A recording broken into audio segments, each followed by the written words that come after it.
जय श्री कृष्ण सभी को।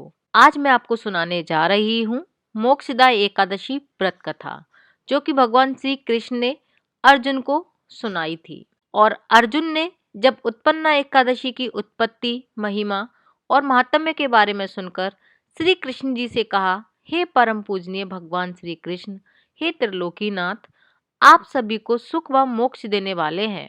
मैं आपको प्रणाम करता हूँ। हे प्रभु, आप कृपा करने वाले हैं।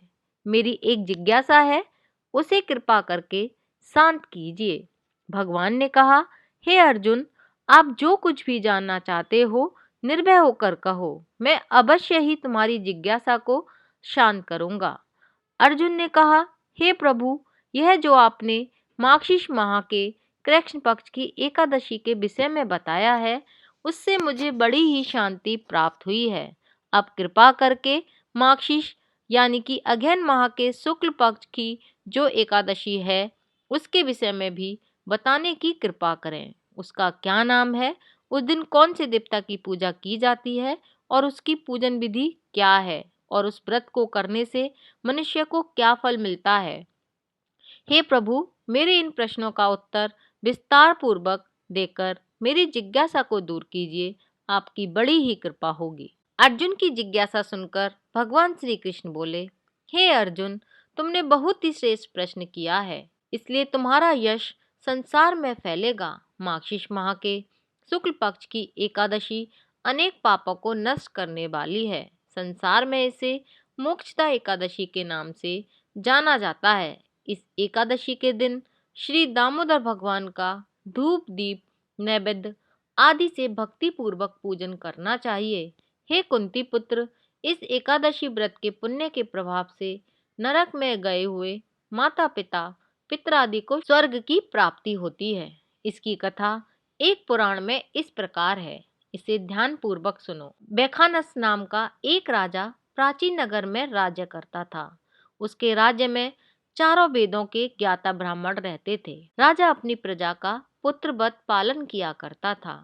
एक रात्रि को स्वप्न में राजा ने अपने पिता को नरक की यातनाएं भोगते हुए देखा। इस प्रकार का स्वप्न देखकर राजा बड़ा ही व्याकुल हुआ। वह बेचैनी से सुबह होने की प्रतीक्षा करने लगा। सुबह होते ही उसने ब्राह्मणों को बुलाकर उनके समक्ष अपने स्वप्न की बात बताई और बोला, हे ब्राह्मणों, रात्रि को स्वप्न में मैंने अपने पिता को नरक की यातनाएं भोगते देखा है। उन्होंने मुझसे कहा है, हे पुत्र, मैं घोर नरक भोग रहा हूँ, मेरी यहाँ से मुक्ति कराओ।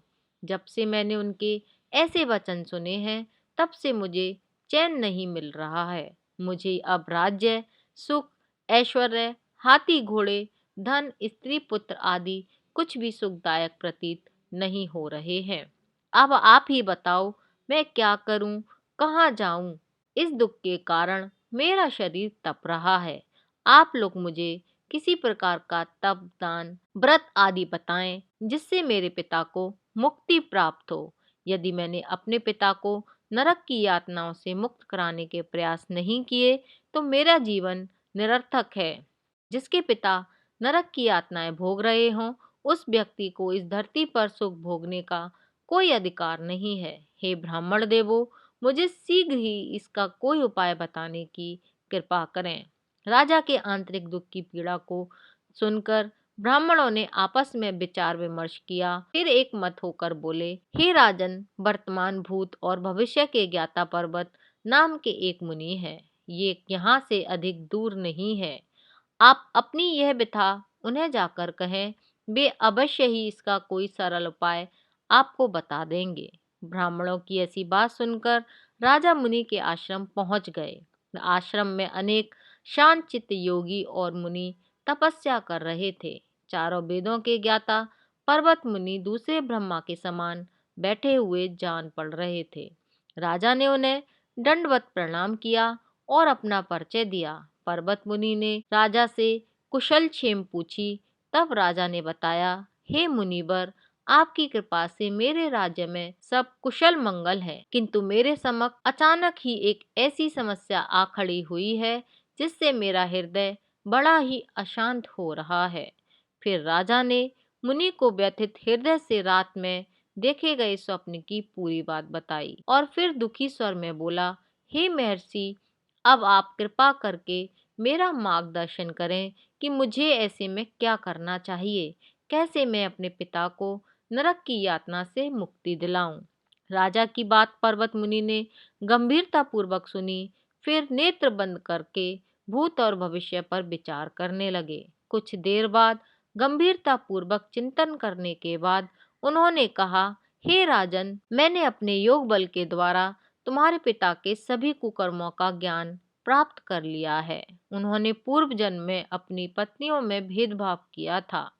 अपनी बड़ी रानी के कहने में आकर उन्होंने अपनी दूसरी पत्नी को ऋतुदान मांगने पर भी नहीं दिया था। उसी पाप कर्म के फल से तुम्हारे पिता नरक में गए हैं।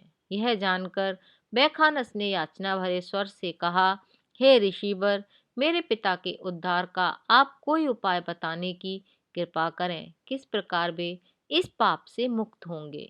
इस पर मुनि पर्वत बोले, हे राजन, मार्गशीर्ष मास के शुक्ल पक्ष में जो एकादशी आती है उसे मोक्षदा एकादशी कहते हैं। यह एकादशी मोक्ष प्रदान करने वाली है। आप इस मोक्षदा एकादशी का व्रत करें और उस व्रत के पुण्य को संकल्प करके अपने पिता को अर्पित कर दें। एकादशी के पुण्य के प्रभाव से अवश्य ही आपके पिता को मुक्ति मिलेगी। पर्वत मुनि के वचनों को सुनकर राजा अपने राज्य को लौट आया और परिवार सहित मोक्षदा एकादशी का व्रत विधि पूर्वक किया। इस व्रत के पुण्य को राजा ने अपने पिता को अर्पित कर दिया। इस पुण्य के प्रभाव से राजा के पिता को सहज ही मुक्ति प्राप्त हो गई। स्वर्ग को प्रस्थान करते हुए राजा के पिता ने कहा, हे पुत्र, तेरा कल्याण हो। इतना कहकर राजा के पिता ने स्वर्ग को प्रस्थान किया। हे पांडु पुत्र, जो मनुष्य मार्गशीर्ष माह के शुक्ल पक्ष की एकादशी का उपवास करते हैं उनके सभी पाप नष्ट हो जाते हैं और अंत में वे स्वर्गलोक को प्राप्त करते हैं। इस उपवास से उत्तम और मोक्ष प्रदान करने वाला कोई भी दूसरा व्रत नहीं है। इस कथा को सुनने व पढ़ने से अनंत फल की प्राप्ति होती है। यह उपवास मोक्ष प्रदान करने वाला चिंतामणि के समान है, जिससे उपवास करने वाले की सभी मनोकामनाएं पूर्ण होती हैं। हे अर्जुन, प्रत्येक मनुष्य की प्रबल इच्छा होती है कि वह मोक्ष प्राप्त करे। मोक्ष की इच्छा रखने वाले के लिए मोक्षदा एकादशी का यह उपवास बहुत ही महत्वपूर्ण है। पिता के प्रति पुत्र के दायित्व का इस कथा से श्रेष्ठ दृष्टांत दूसरा कोई भी नहीं है। अतः भगवान श्री हरि विष्णु के निमित्त यह उपवास पूर्ण निष्ठा व श्रद्धा से करना चाहिए। यह व्रत कथा पिता के प्रति भक्ति और दूसरों के लिए पुण्य अर्पित करने की श्रेष्ठ और पवित्र कथा है।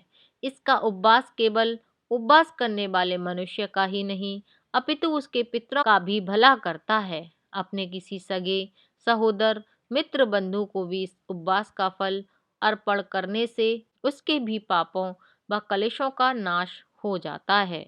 मैं उम्मीद करती हूँ आपको ये कहानी पसंद आई होगी। अगर अच्छी लगी हो तो वीडियो को लाइक ज़रूर करना, अपने फ्रेंड्स और फैमिली मेम्बर्स के साथ शेयर भी करना। मिलती हूँ फिर एक नई कहानी के साथ, तब तक के लिए जय श्री कृष्णा।